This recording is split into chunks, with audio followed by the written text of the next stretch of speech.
Salut les enfants, salut les ados, salut les grands enfants. J'espère que vous allez bien. Je suis contente de vous retrouver pour un nouveau temps de partage autour de la Bible. Nous avons fini la série sur les proverbes et nous allons attaquer la série sur le fruit. Maman! Mais qu'est-ce que vous faites? Mais vous êtes sérieux là? Je suis en train de travailler là, je suis en train de filmer, vous êtes en train de...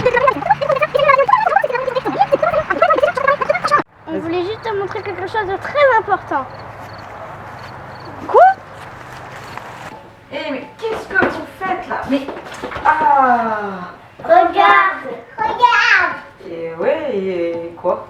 Ben, t'as dit que tu parlais de fruits, alors on t'a préparé une belle coupe de fruits.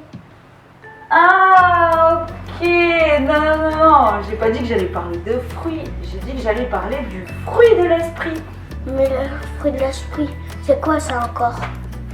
Le fruit de l'esprit, c'est ce qui émane, qui se dégage de la vie d'une personne lorsqu'elle appartient à Jésus-Christ et que son esprit habite en elle.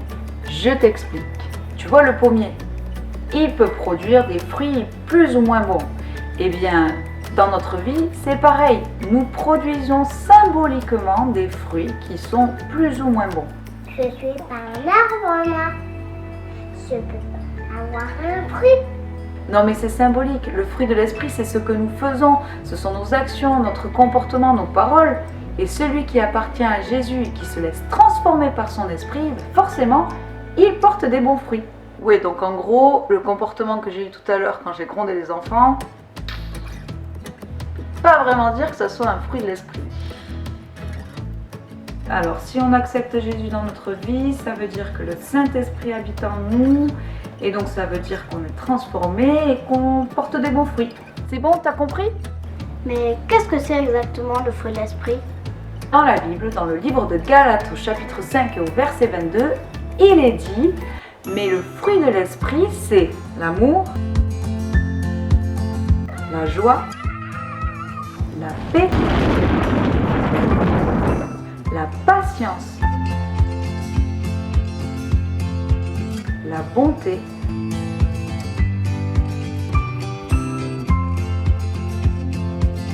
la bienveillance, la fidélité qui est aussi appelée la foi, la douceur et la maîtrise de soi.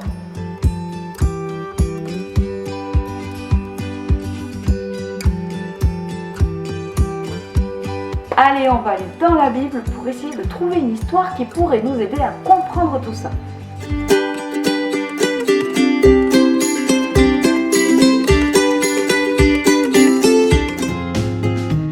Dans la Bible, Ésaïe nous raconte l'histoire de son ami qui a décidé un jour de planter une vigne. Il a bien travaillé la terre, enlevé les pierres, tout préparé. Il a planté une jolie vigne, un plant de la meilleure variété, bien en forme. Puis, il a mis une clôture pour la protéger. Il a aussi construit une tour parce qu'il y avait des voleurs de vignes et il ne voulait pas qu'on lui vole sa jolie vigne.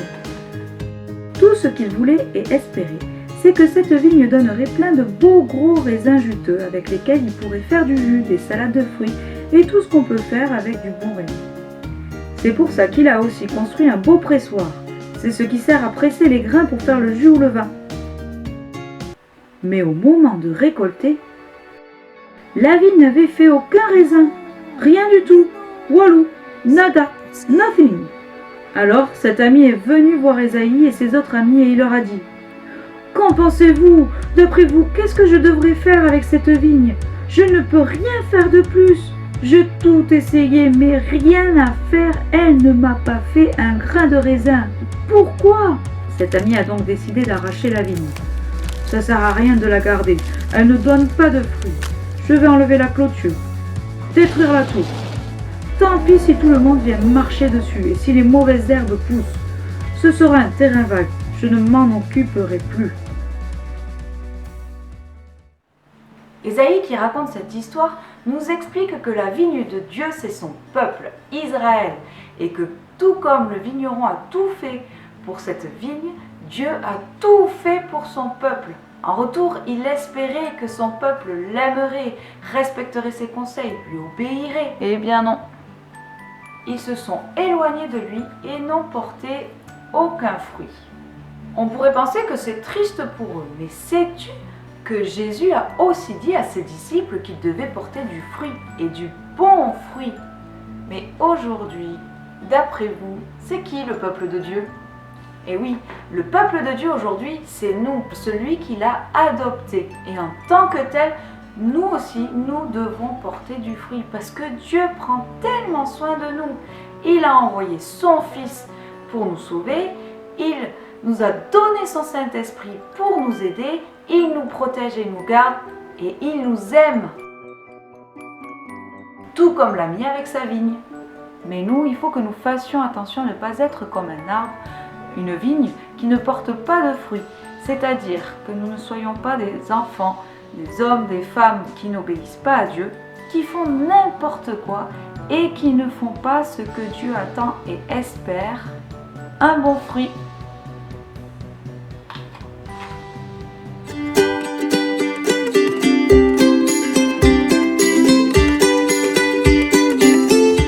Non mais attends, depuis tout à l'heure, on dit le fruit de l'esprit.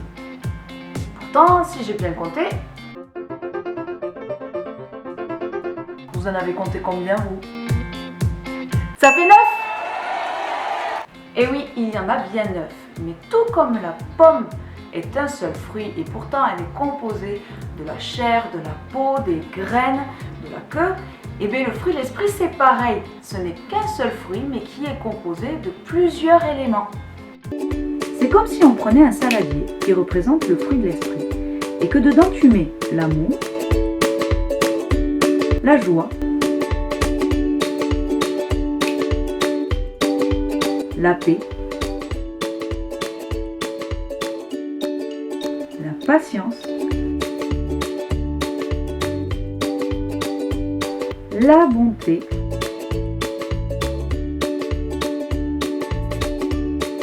la bienveillance,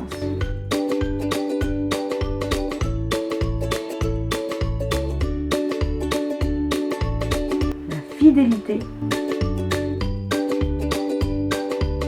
la douceur,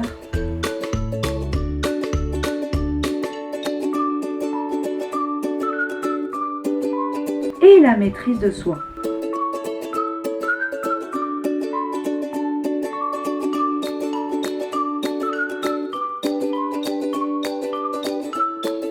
Au final, on a comme une seule salade, mais qui est composée de plusieurs éléments. Tout va ensemble. C'est plusieurs fruits, mais ensemble, ils n'en font qu'un. Nous allons voir au cours des prochaines semaines le fruit que Dieu veut que nous portions. Oula, c'est pas un peu compliqué ça? Eh oui, c'est un fruit extraordinaire, mais Dieu ne nous laisse pas seuls. Il veut nous aider à porter ce fruit grâce à son Saint-Esprit. Et oui, si la Bible l'appelle le fruit de l'Esprit, c'est parce que c'est ce que fait le Saint-Esprit en nous, ce qu'il produit en nous lorsqu'on le laisse faire et qu'on reste attaché à Jésus.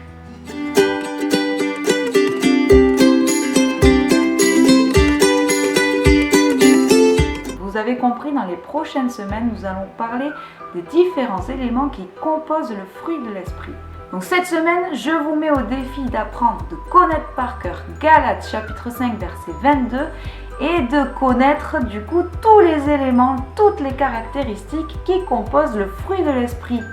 Et après ces moments, surtout n'oubliez pas, c'est super important de prendre un temps de prière seul ou en famille pour que Dieu vienne dans votre cœur si ce n'est pas déjà fait et qu'il vous remplisse de son esprit et que ça se voit.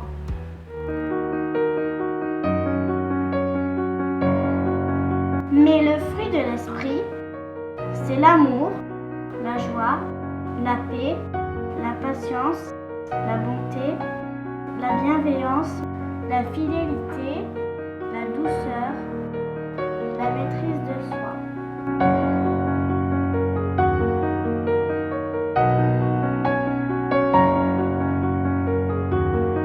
Galates chapitre 5 verset 22.